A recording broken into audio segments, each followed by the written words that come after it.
Welcome back to our series, Questions from the Old Testament. Our question for today is anything too hard for the Lord? From Genesis 18:14. To give us a context of this question, we'll be reading verses 1 through 16. And the Lord appeared to him by the oaks of Mamre as he sat at the door of his tent in the heat of the day. He lifted up his eyes and looked, and behold, 3 men were standing in front of him. When he saw them, he ran from the tent door to meet them and bowed himself to the earth and said, O Lord, if I have found favor in your sight, do not pass by your servant.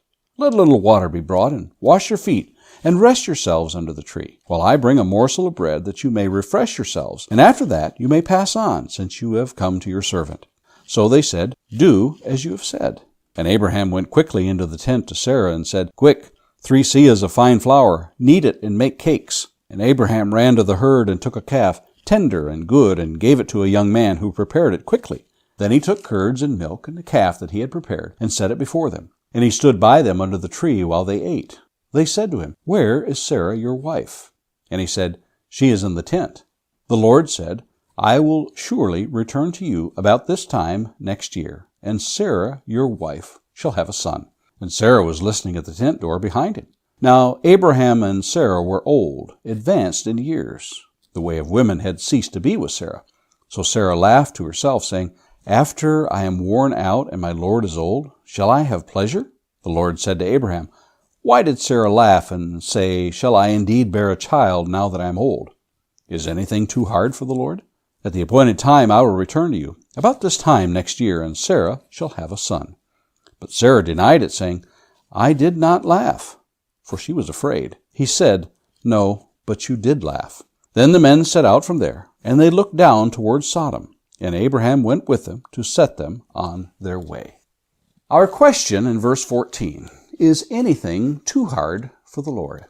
I've preached a sermon in the past and have heard lessons on the topic of things God cannot do. The first thought we may have is, God is omnipotent and omniscient and every other omni. There's nothing he can't do. But a closer look reveals that there are indeed some things he cannot do. Not because it is so monumental or hard for him, but because it is against his very nature. For example, God cannot lie, Hebrews 6:18. God cannot change, James 1:17 and Malachi 3:6. God cannot sin, John 1:5 and Numbers 23:19. God cannot make a mistake, Deuteronomy 32:4. God cannot be tempted with evil, James 1:13. And God cannot be deceived, Hebrews 4:13, among others. Some may pose the question, can God create a rock big enough that even he can't move it? Aha! Busted! There is no God.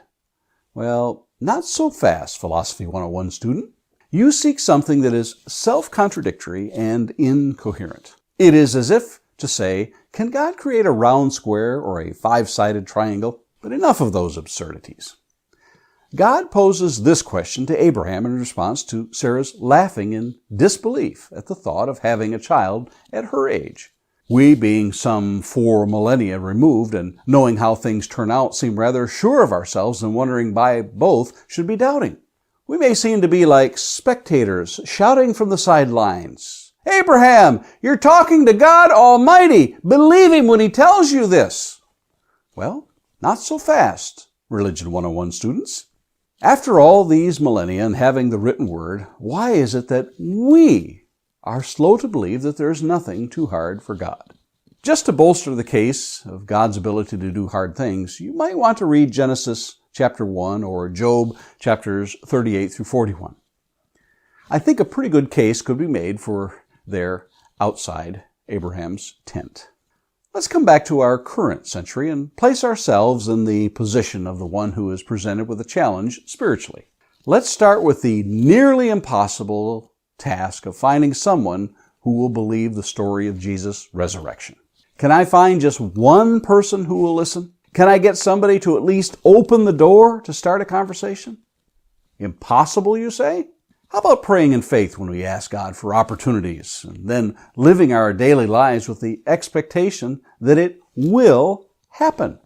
Consider what Jesus said in Mark chapter 11, verses 22 through 24. Jesus answered them, Have faith in God. Truly I say to you, whoever says to this mountain, be taken up and thrown into the sea, and does not doubt in his heart, but believes that what he says will come to pass, it will be done for him. Therefore I tell you, whatever you ask in prayer, believe that you have received it, and it will be yours. I'm of the mindset that God is not in the let me show you some really cool stuff business any longer, like moving mountains and withering fig trees.